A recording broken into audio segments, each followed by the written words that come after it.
nome da pregação de hoje é O Deus Injusto. Eu quero tentar mostrar para vocês hoje que a apostasia se dá quando você acha que você é mais justo do que Deus. Quando você vê as coisas acontecendo no mundo e você pensa que você sabe mais do que Deus. Quando na hora do sofrimento você acha que você está sendo injustiçado, é ali que mora a apostasia. Mas quando você entende, eu é que sei. Eu, nascido em pecado, é que sei o que é justo e o que é injusto. É Deus quem sabe. Quando você entende isso, você enfrenta qualquer tormenta, por mais difícil que seja. Vamos ler Gênesis 22. Só lembrando do contexto aqui primeiro. Deus havia prometido a Abraão dar um filho a ele. Abraão era velho e estéril, sua esposa também. Mas diz o texto que Abraão creu. Mesmo assim, foram longos anos, 25 anos, até que a promessa de fato se cumprisse. Abraão já tinha 100 anos quando seu filho Isaque nasceu. Mas diz o texto que aquele menino foi requerido por Deus. Deus disse o seguinte para Abraão: Abraão, eu quero seu menino. E é isso que a gente lê aqui em Gênesis 22. Depois dessas coisas, sucedeu que Deus provou a Abraão, dizendo-lhe: Abraão, e ele respondeu: estou aqui. E Deus prosseguiu: toma agora teu filho, teu único filho Isaque, a quem amas. Vai à terra de Moriá e oferece-o ali em holocausto. Ajudem-me, o que é holocausto? Hã? Sim, mas que tipo? Queimado. Você vai queimar o seu filho. Primeiro você vai pegar uma faca e passar no pescoço dele. Depois você vai queimar o seu filho para mim. Ok, Abraão? O que Abraão disse? Seja feita a vontade do Senhor. Verso 3. Abraão levantou-se de manhã cedo, preparou seu jumento e tomou 2 de seus servos e Isaque seu filho.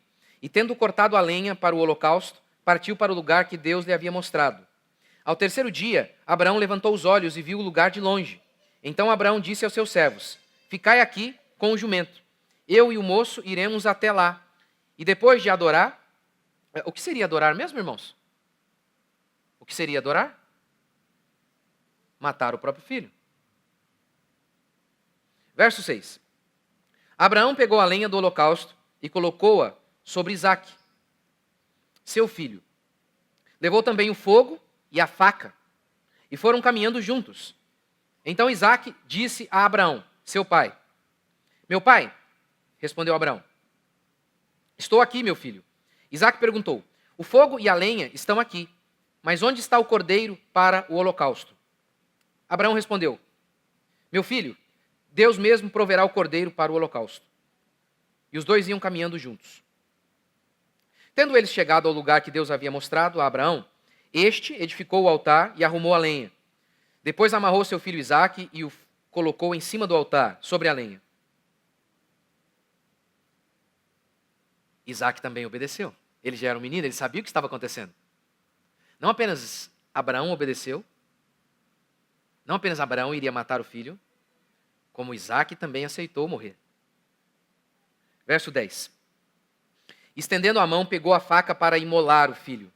Imolar aqui um eufemismo para dar uma facada no menino, para matar o menino. Verso 11. Mas o anjo do Senhor bradou desde o céu: Abraão, Abraão. Ele respondeu: estou aqui. Então o anjo disse: não estendas a mão contra o moço, não lhe faças nada, pois agora sei que temes a Deus, visto que não me negaste teu filho, teu único filho. Então Abraão levantou os olhos e viu atrás de si um carneiro preso no mato pelos chifres. Abraão foi, pegou o carneiro e ofereceu em holocausto no lugar de seu filho. A apostasia se dá quando você acha que você é mais justo do que Deus. Essa semana me enviaram um vídeo do herege do pastor Ed Renekiewicz, em que a gente sabe, ele é universalista. Em vários outros vídeos ele já mostrou isso. O que é universalista? É a crença de que o universo inteiro será salvo. A crença é: Deus é bom, logo ele não vai enviar ninguém para o inferno. Essa é a crença do universalista. E o Kivitz disse o seguinte, para aprovar essa ideia dele de que Deus vai salvar a todos. Ele disse assim: eu, como pai, não deixaria meu filho nem vou entrar aqui no debate, obviamente, de que a Bíblia declara que, de fato, quem é filho de Deus é apenas aquele que nasceu de novo, mas sem problema, vamos ficar com a ilustração dele mesmo. Ele disse, eu como pai, não deixaria o meu filho para queimar no fogo eternamente. De fato, o homem não é filho de Deus, no sentido de nascido de novo, mas é criatura de Deus, Deus o criou. E ele está dizendo, está vendo? Eu como pai, não deixaria o meu filho para queimar no fogo eternamente. Logo, conclui Kivitz, o Deus de vocês, cristãos, não existe. O Kivitz ainda não se declarou ateu. Mas com essa fala, quando ele diz, eu como pai jamais enviaria o meu filho para queimar no fogo eternamente, gemendo, o que ele está dizendo é o seguinte, vocês, religiosos cristãos, vocês estão distorcendo a Bíblia. Vocês estão distorcendo. Jesus não faz isso. Como eu vou mostrar para vocês, foi o próprio Cristo que disse que vai fazer isso. Mas o Kivitz acha que ele, como pai, ele diz, eu não faria isso, logo Deus também não faria. Ou seja, para Kivitz, quem é a fonte de autoridade para estabelecer o que é justo? O próprio homem. Mas eu pergunto, eu como homem, eu sou um bom parâmetro para estabelecer o que é justiça e o que é injustiça? Eu, assim como você, nós, assim como Kivitz, nós que nascemos em pecado, somos um bom parâmetro? E a verdade final para estabelecer o que é justiça ou injustiça? Nós, nascidos todos em pecado? Jamais. Jamais. Eu quero mostrar para vocês hoje que você se torna ateu ou idólatra quando você acha que você é mais justo do que Deus. Primeiro, porque Deus é o padrão de justiça. Por que a árvore do conhecimento do bem e do mal era errada? Estava vedada ao homem. Porque Deus disse. O não de Deus determina o que é injusto. O sim de Deus determina o que é justo. Se Deus tivesse dito o seguinte, a figueira está vedada, então a figueira seria proibida. Por que o homossexualismo é errado? Porque Deus disse que é. Esse é o único argumento. Todos os outros são frágeis. O único argumento para condenar e criticar o homossexualismo é isso. Deus disse, não pode. Não há outro argumento. Argumento natural e por aí vai. Não existe, são tolos e frágeis. O argumento é, Deus disse. O sim de Deus é o correto. O não de Deus é aquilo que ele proíbe. Abraão leva o seu menino para matar o seu menino. Mas em Gênesis 9, Deus já havia declarado que era proibido cometer homicídio. E nós vamos ver depois, lá em Deuteronômio, na lei de Deus com Moisés, que Deus proibia o sacrifício humano.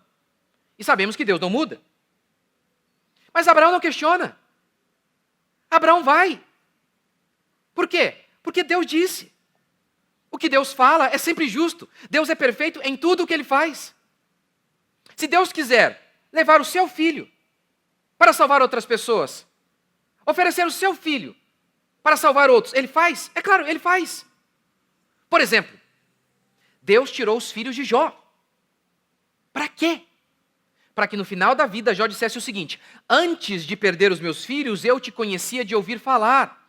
Mas agora, depois que os meus filhos morreram, agora os meus olhos te veem. Se Deus quiser levar os nossos filhos, ele faz. Sabe por que eu não posso tirar a minha vida? É homicídio. O suicídio é homicídio. Por quê? Porque a minha vida não é minha.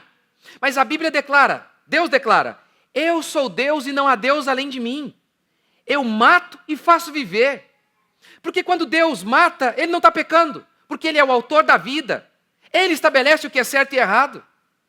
Eu e você não podemos tirar a vida de ninguém. Ele pode determinar. Se uma criança vive um dia ou 100 anos, ele faz o que ele quiser. A vida é dele. Ele tem a vida em suas mãos. Quem somos nós para dizer o que ele faz e o que deixa de fazer? Quem somos nós para julgar? Eu acho que aqui Deus não fez corretamente. É aí que nasce a incredulidade. É daí que brota a fraqueza. Quando nós não confiamos em Deus, quando nós achamos que nós somos mais justos do que Deus. Abraão não pensou isso. Ele ouviu e foi. Eu quero dar alguns exemplos de como que algumas doutrinas bíblicas são rejeitadas porque os homens não aceitam. Os homens acham que são mais justos do que Deus. Exemplo, doutrina da predestinação. É clara. Há várias passagens bíblicas que anunciam que Deus nos escolheu antes da fundação do mundo. Davi diz que Deus nos viu substância ainda informe, e no livro dele, Deus escreveu e determinou todos os nossos dias, quando nenhum deles havia ainda. Davi disse que Deus escreveu e determinou. Jesus disse que nenhum fio de nossa cabeça cai sem a vontade de Deus. Paulo diz em Filipenses que Deus gera em nós o querer e o efetuar. Em Romanos ele também diz que Deus endurece o coração dos homens. Isaías declara que o coração dos reis está nas mãos de Deus, e Deus inclina o coração dos reis para onde quiser. Em Ageu, Deus disse o seguinte: sucederá algum mal à cidade sem que eu tenha feito? Eu faço a paz e crio o mal. Já leu esse texto? Está na Escritura. Deus está dizendo: eu sou soberano sobre o bem e sobre o mal, não apenas sobre a vida, mas sobre a morte também. Jó ficou doente, isso é uma coisa ruim. Satanás matou os filhos de Jó, ladrões roubaram os bens de Jó. No final de tudo isso, apesar de os agentes diretos terem sido Satanás, mais especificamente ainda homens e a natureza, porque a natureza também levou os bens de Jó, depois de tudo isso, Jó disse o quê? Os ladrões deram, os ladrões levaram, bendito seja o nome dos ladrões. Satanás deu, Satanás levou, bendito seja o nome de Satanás. Não! Jó disse assim: Deus deu, Deus tirou. Ele é soberano sobre o bem e sobre o mal. Não há nada que aconteça neste mundo que não esteja debaixo do querer de Deus. Eu sei, na teologia que você ouve por aí, eles dizem assim: não, mas Deus permitiu, pastor. Isso não altera. Não altera o fato de que ele quis. Exemplo, eu tenho todo o poder em minhas mãos. Imagine que eu tivesse todo o poder. E aí, eu vejo um homem mau fazendo algo contra uma criança. Eu sou poderoso, eu tenho mais poder que esse homem. E eu permito que ele faça isso. Isso não anula. Se eu permitir, é porque eu quis. De alguma maneira eu quis. É o que Deus faz. Estupros, mortes, ditadores. Sim, Deus permitiu. Mas ele só permitiu porque ele quis. Porque se ele não quisesse, ele tem todo o poder para impedir todos os estupros, todas as mortes, todos os ditadores. Eu faço o bem e crio o mal. Eu sou soberano sobre todas as coisas. A questão é que os homens acham, não, mas aí não. Eles acham que eles são mais justos do que Deus. E por isso não aceitam a doutrina da soberania e da predestinação. Olha o que o texto de Romanos declara. Em Romanos 9, Paulo está falando sobre a salvação. Sobre quem será salvo e quem será condenado. Nesse contexto, Paulo fala sobre Jacó e Esaú. E diz que Deus escolheu Jacó e aborreceu-se de Esaú. Escolheu Jacó como? Antes de Jacó ter nascido. Leia comigo. E ainda não eram gêmeos nascidos, nem tinham praticado o bem ou o mal, para que o propósito de Deus quanto à eleição prevalecesse não por obras, mas por aquele que chama. Paulo está dizendo que Deus escolheu Jacó antes de Jacó ter feito o bem ou o mal. O texto é claro, meu Deus. Eu sei, está bugando a sua mente? É porque você acha que você é mais justo que Deus. Não, mas eu sei. É o que acontece em todo esse país. Na maioria das igrejas que são arminianas. Porque eles leem o texto e eles dizem, não pode. Eu, como um Deus, jamais faria isso. É porque você não é Deus, né? É por isso que você não é. Olha que coisa interessante. Paulo fala isso, e aí surge uma pergunta retórica. Paulo faz uma pergunta retórica, ou seja, ele faz a pergunta que todo mundo estava fazendo. Diante dessa afirmação de Paulo, Deus escolheu quem vai ser salvo antes mesmo de eles terem nascido. Aí, Paulo faz essa pergunta que era a pergunta de todos. Que diremos, pois? Há injustiça da parte de Deus? De modo nenhum. Aí sabe qual é a resposta de Paulo, o argumento de Paulo para mostrar que não há injustiça? Sabe qual é? Ele diz assim, quem és tu para discutires com Deus? Quem é o barro? O barro pode discutir com o oleiro? Por que me fizeste assim? Qual é a resposta de Paulo? Qual é o argumento de Paulo? Ele não dá argumento. O único argumento é, vocês não são nada. Vocês são barro. Como que vocês podem entender os desígnios de Deus? Quem são vocês? Sabe quantas vezes eu estudei esse texto? Sabe quantos livros eu li para entender esse texto? Centenas. Se eu entendo? Não entendo. Eu só creio. Porque às vezes que eu pensei, mas não pode. Aí eu pensei, peraí, eu estou dizendo que não pode porque no meu padrão de justiça isso não vai. Porque eu acho que eu sou mais justo do que Deus. Porque afinal de contas eu creio que isso aqui é Deus falando comigo. É a palavra de Deus. É Deus revelando a sua vontade. Esse é o motivo pelo qual os homens não aceitam isso. Olha outro exemplo. Também na salvação. Falando sobre salvação. Em Mateus 20, Jesus conta uma parábola para mostrar que ele salva quem ele quiser, que ele concede misericórdia a quem ele quiser. Um homem, esse homem aqui é um patrão, e ele representa Deus. Esse homem viu um trabalhador às 6 da manhã e o chamou para trabalhar, das 6 às 6, e combinou com ele um denário. Era relativo a um dia de serviço. Eu vou arredondar aqui para R$100 para ficar mais fácil. Vou te pagar R$100, ok? O homem disse, ok. O patrão saiu e viu outra pessoa trabalhando às 9. Quer trabalhar para mim? Quero. Por fim, ele viu um homem às 5 da tarde, sem trabalhar.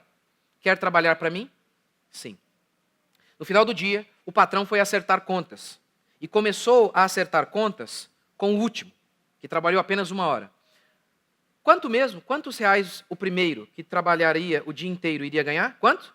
R$100. Um denário. O patrão então pegou aquele homem que trabalhou apenas 1 hora e deu R$100 para ele. Logo, o trabalhador que trabalhou o dia inteiro pensou, vou ganhar muito mais. Mas aí o patrão, Deus, deu os mesmos R$100 para ele. Nessa hora ele reclamou, achando que ele é mais justo do que Deus. E aí Deus, Jesus, o patrão, responde assim. Respondendo, ele disse a um deles, o patrão, Deus, disse a um deles, amigo, não te faço injustiça. Está vendo o homem achando que Deus faz injustiça? Amigo, não te faço injustiça. Não combinaste comigo um denário? Toma o que é teu e vai embora. Quero dar a quem veio por último tanto quanto dei a ti. Não é permitido fazer o que eu quero com o que é meu? É meu, eu faço o que eu quiser. Eu estabeleço o que é certo e errado. Eu quero dar para ele. O dinheiro é meu, meu mundo, minhas regras. Eu estabeleço. Deus não é injusto. Ele nunca dá menos do que ele combinou. Ele deu R$100 para o cara que trabalhou o dia todo. Mas ele quis ser generoso com aquele cara que trabalhou apenas 1 hora. E ele foi. E ele faz o que ele quiser. Assim como ele é generoso com algumas pessoas. Algumas pessoas são mais belas que outras. Algumas pessoas nascem em circunstâncias muito mais favoráveis do que outras. Por quê? Alguém aqui escolheu ser feio? Senhor, lá, quero ser feio. Ninguém escolhe. Quem escolhe ser careca? Ninguém escolhe, gente. Eu falo para você, ninguém escolhe. Ninguém escolhe, não. Deus determina. Onde você nasceu, na família em que você nasceu. Ele faz o que ele quiser. Do jeito que ele quiser. Davi era um homem de Deus e morreu em ditosa velhice. Cercado de glória e de honra. Paulo era um homem de Deus e morreu na cadeia, decapitado. Ele é Deus. Ele faz o que ele quiser. Mas quando você não entende isso, você está perto de apostatar da fé. Sabe por quê? Porque Deus diz assim, os meus pensamentos não são os vossos pensamentos. Óbvio que não. Ele é puro. Ele é Deus. Nós somos homens impuros. É óbvio que inúmeras vezes nós olhamos e falamos, será? Me parece que isso não é certo. E é aí que mora a apostasia, é aí que mora a fraqueza. Segundo, a questão do inferno. O argumento do Kivitz e de tantos outros é o seguinte, a religião usa o inferno para amedrontar as pessoas. O meu Jesus não faz isso. Fala do próprio Cristo. Se o teu olho te faz tropeçar, arranca-o. Melhor é entrares no reino de Deus com um só olho, do que tendo os 2 olhos, seres lançados no inferno, onde o verme não morre e o fogo não se apaga. A Escritura é clara, há várias passagens bíblicas falando sobre isso. Daniel fala que no dia do juízo final, os homens vão ressurgir, uns para a vergonha e horror eterno, e outros para a glória eterna. O inferno não é deixar de existir, é existir eternamente em sofrimento, em tormento. Lembra do Lázaro que morre e ele vai para onde? Para um lugar onde ele deixa de existir? Não, ele vai para o inferno, ele está vivo lá, ele está consciente lá. Ele vai existir por toda a eternidade, sofrendo. É o que a Escritura declara. Mas o pastor disse, não, o meu Deus não deixa ninguém sofrendo assim não. Vou mostrar para vocês que o Deus dele não existe. Sabe por quê? Porque na crença dele Deus é bom, o que eu concordo. Deus é bom, mas não bom do jeito que ele chama. Esse pastor chama. Deus é bom, diz o pastor, logo Deus não permite pessoas sofrendo e por aí vai. Vocês já ouviram falar da Oimara Sanches? No país dela, um vulcão entrou em erupção. Desceu lava, enfim. Ela ficou até aqui, com água. Até aqui. Ela ficou 60 horas. Tem vídeo dela, você pode colocar no YouTube. O olho dela foi ficando preto. 60 horas, porque não dava para resgatá-la. Se tentassem resgatá-la, iriam despedaçá-la. Deus deixou ela sofrer. Eu não sei porquê, mas deixou. Vocês lembram daquele bebezinho, lá no Rio de Janeiro, há uns 10 anos? Foram assaltar um carro, o bebezinho, não tiraram o bebezinho, ele ficou preso no cinto de segurança, alguma coisa assim, e ele foi arrastando por quilômetros. Ou lá no Oriente Médio, aquelas meninas que são violentadas, não um dia, e não por um homem, mas por vários. Deus deixou. Ele disse que Deus não deixa. O Deus dele não deixa. O Deus verdadeiro deixa, porque a gente está vendo aí. Deixa. Ora, uma vez, perguntaram a Sproul ou a John MacArthur, uma pergunta que eu também sempre recebo. Pastor, e eu já falei com vocês sobre isso aqui. Pastor, lá no céu a gente vai ter consciência de tudo? Nós vamos nos lembrar de nossos parentes? Vamos, porque quando Lázaro morre e o rico morre, um vai para o céu e outro para o inferno.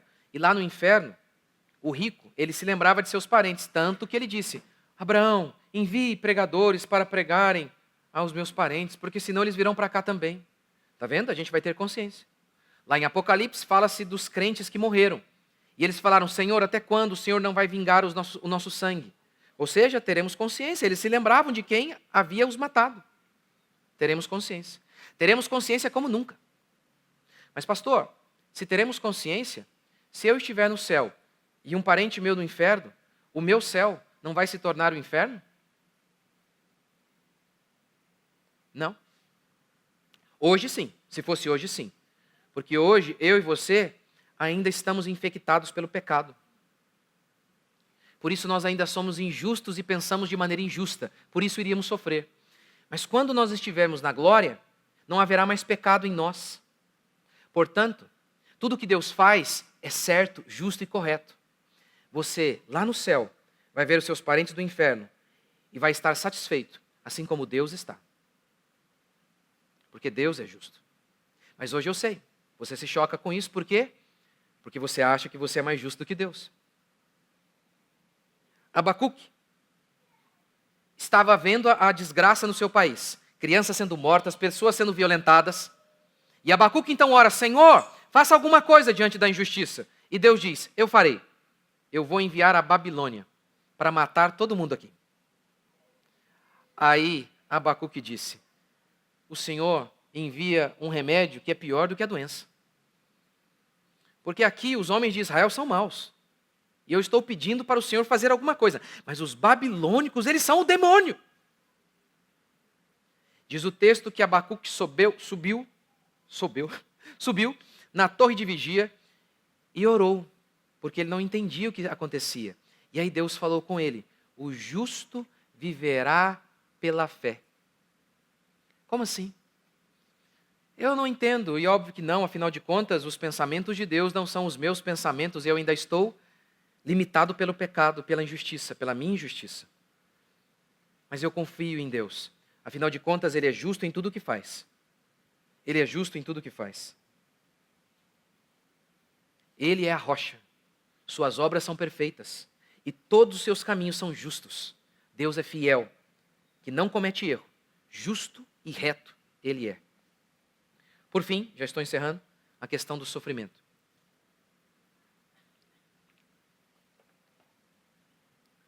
Deus deu, Deus tirou, disse Jó. Quando nós achamos que o sofrimento que enfrentamos é incorreto, nós não deveríamos sofrer, é porque nós estamos achando que somos mais justos do que Deus. Que nós é que sabemos o que nós precisamos. Nós é que sabemos como Deus deve administrar o mundo. Ele não sabe. Ele não sabe. Quando meu filho nasceu, Daniel, e a gente achou que ele ia morrer, o que me manteve de pé e em paz foi isso aqui que eu estou pregando para vocês hoje. Eu nunca perguntei, mas por quê? Isso aqui é justo? Eu nunca perguntei. Mas por que ele vai morrer? A minha pergunta não era essa. A minha pergunta era, por que o Senhor ainda não me matou, sendo eu pecador? Não matou toda a minha família, sendo eu a escória do mundo? Essa é a minha pergunta. E a certeza plena de que Deus era bom e é bom em tudo o que faz, é o que me trouxe paz, mesmo em meio a uma dor profunda. Ele é justo em tudo o que faz. Hoje, olhando para trás, eu entendo. No dia eu não entendia porque Deus estava fazendo aquilo, mas hoje eu entendo. E eu vi como Deus mudou a minha vida através daquele sofrimento. Mas no dia da dor eu não entendia. Mas eu não duvidei. E eu não disse, o Senhor está sendo injusto.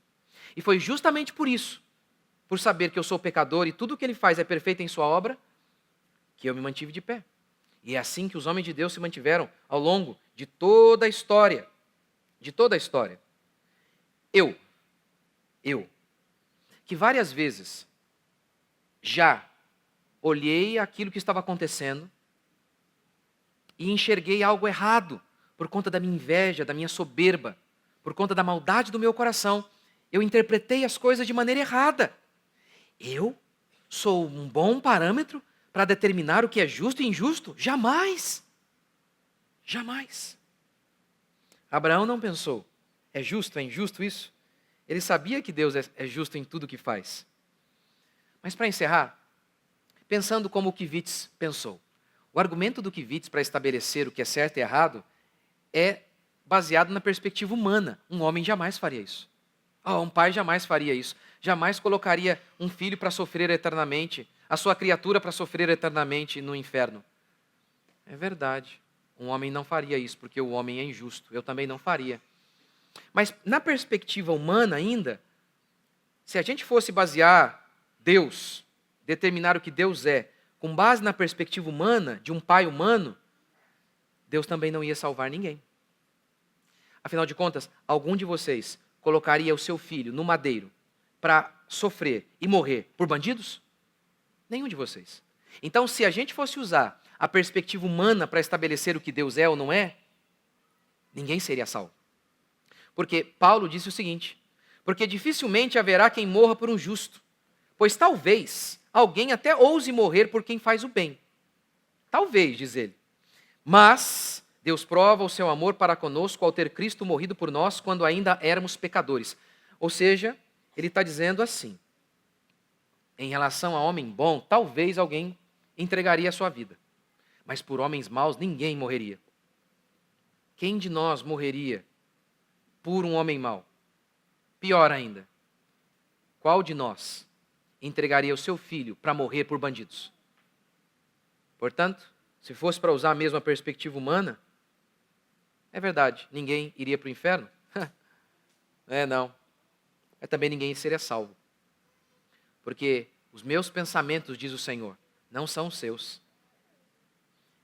Para encerrar, lembre-se de Jó. Quando por um momento Jó perguntou, Senhor, é certo isso? Jó começou a reclamar com Deus, achar que Deus estava sendo injusto. Qual foi a resposta de Deus para Jó? Quem é você? Você estava comigo quando eu criei as girafas? Você estava comigo quando eu criei as estrelas? Você estava comigo quando eu fiz o mundo? Você não sabe nem como eu fiz o mundo? Você quer entender como eu comando o mundo? Você nem consegue compreender como eu criei o mundo. Você quer entender como eu controlo o mundo, como eu administro o mundo? Eu é que sei. Coloque-se no seu lugar. Esta é a resposta cristã para as mazelas do mundo. Vocês são barro. Vocês não são nada. Humilhem-se diante do Senhor. Reconheçam que Ele é justo em tudo que faz, em tudo que vocês viveram e enfrentaram. Seus traumas, os abusos e todas as coisas. Ainda que hoje você possa não entender, um dia você vai olhar para trás e vai dizer: o Senhor é justo e perfeito em tudo o que Ele faz. É assim que você se mantém forte e firme em meio à tormenta, sabendo que você não é mais justo do que Deus, que Ele é perfeito e justo em tudo o que faz. Vamos ficar de pé?